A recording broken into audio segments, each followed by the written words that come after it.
this fingering that I'm using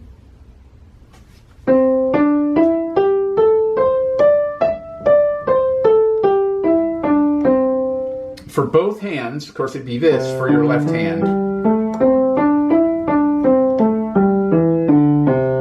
but I'm going to do that way in all 12 keys.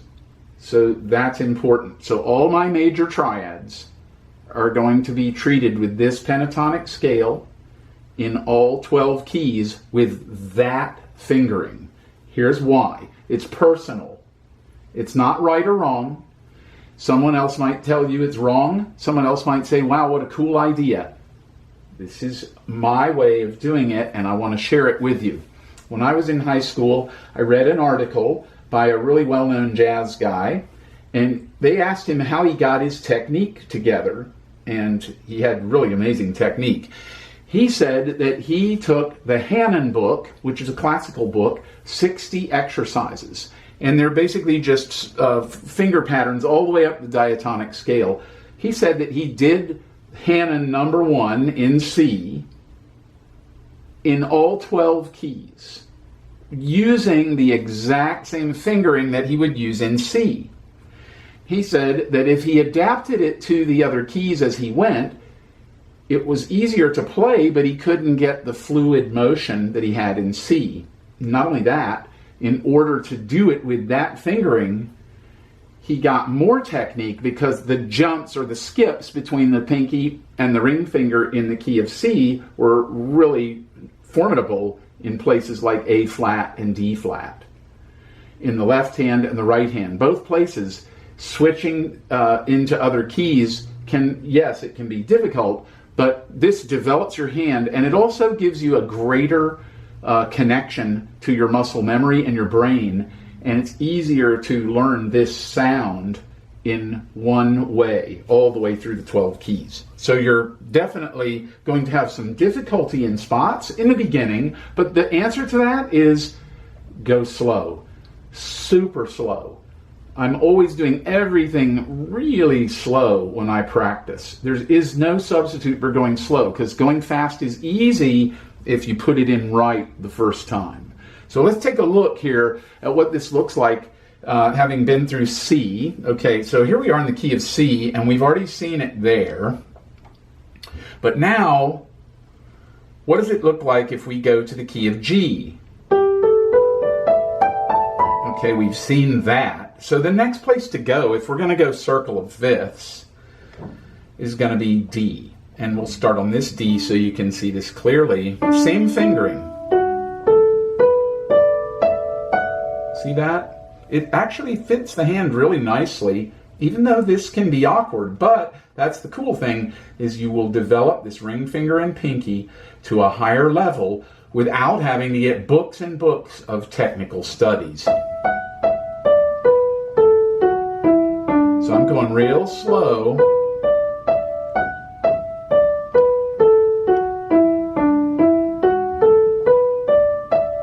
Now if I go to A, that's a fifth away from D.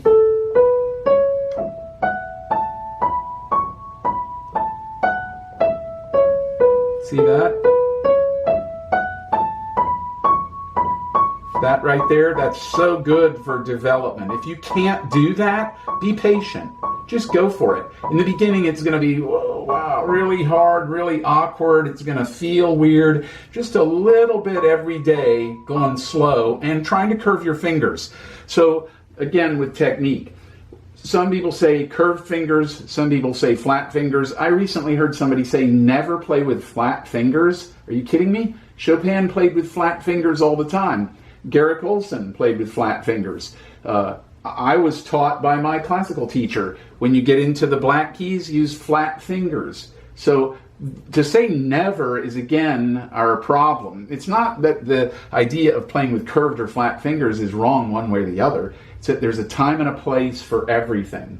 And sometimes you need more flat fingers to negotiate, and you want that. And other times you curve your fingers. For me, the best reason to curve your fingers is because you actually get more digital development. So that's why you would curve your fingers. Later you can play with flat fingers if you want because they'll be moving and they'll be trained. But starting first simply and curving those fingers, especially when you get up into those harder keys. Like the key of E is a little tricky. Now we're getting more into the black keys, so we want to curve the fingers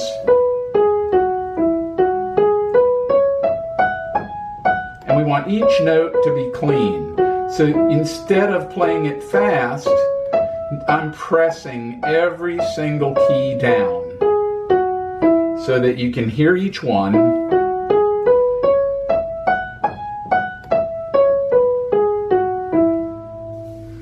Then you get to B, and it's going to be all black keys. But notice I have to go under with my thumb this huge gap. A classical musician will tell you never to do that. But that jazz guy in his article, he told me to do that, and I've been doing it all my life. And I'm grateful that I read that article because this has given me more technique than I ever would have got playing classical alone.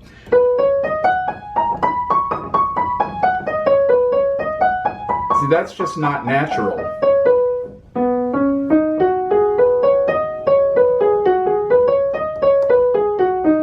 But as jazz musicians, part of the problem we face is we don't play classical. Not everybody has the time to learn classical pieces to develop their technique or study for whatever reason. But if you don't, and you don't have the time to get the classical books out, here's a way to get classical technique equal to classical musicians by using the scales that we're going to actually be speaking with. So that was very appealing to me, and how I developed my method of teaching scales to other people was it's a means to an end, but always to develop your hand to a higher level so that when you hear a thought or hear something or think something, you can do it and your hand won't fail you. And if it does, you have the technique to shift and jump and save yourself and keep going with something beautiful, even if it's not your original idea. So then this one's of course obvious, G flat.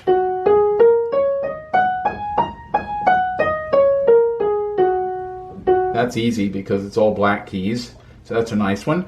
And then D flat.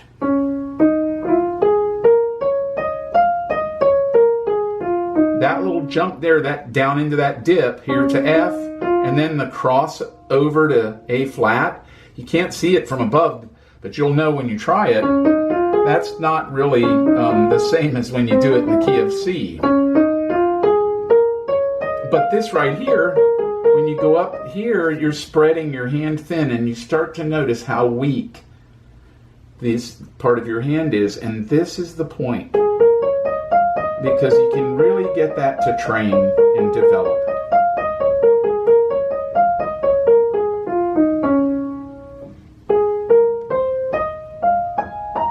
There's A flat, same thing. I'm using flat fingers so you can see, and I'm making mistakes because I'm talking. I apologize for that. You can, if you saw my hand playing this normally, I would put more of a curve to it.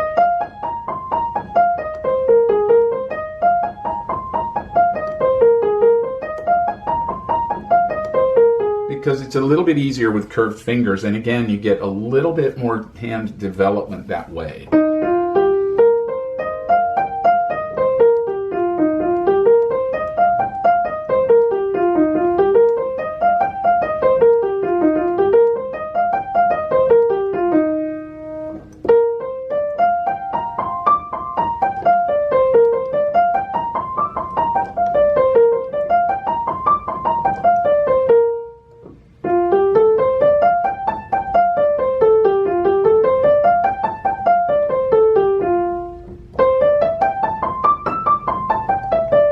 Back to C.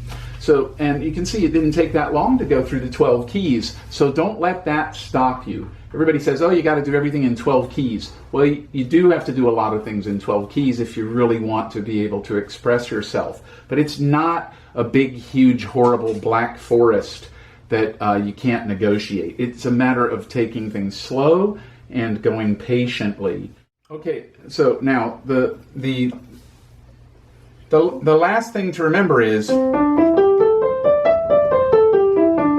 this video anyway. You see here, this is not playing in those other keys.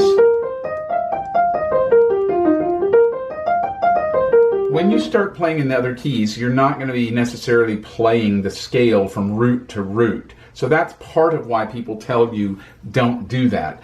They're trying to train you not to be stuck in one way, and you certainly wouldn't necessarily approach everything from the root. But this exercise, remember that, is specifically meant to develop your hand to a higher level.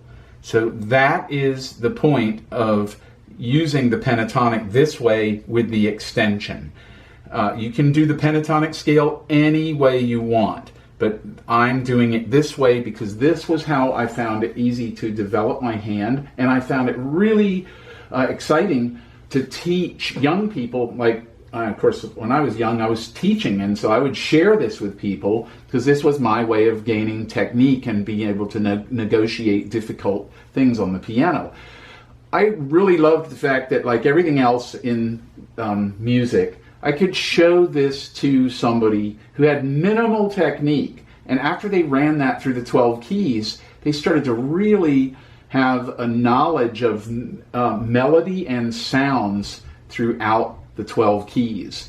And that began to permeate their playing and infiltrate their soloing. So even if they got to chord changes that they didn't quite know how to play yet, they had this as the infrastructure and the sound to rely on the tonal center being the key of C or its relative minor, A minor, and so on. So there's a lot of things here in this video that you can discover for yourself. And like I said, in another location, I'm going to do much more with the pentatonic scale, much more with triads and all kinds of things. But I want to stay on track here with blues because we want to make sure that we stay learning how to play the blues and make sure also as we go along that we don't get them.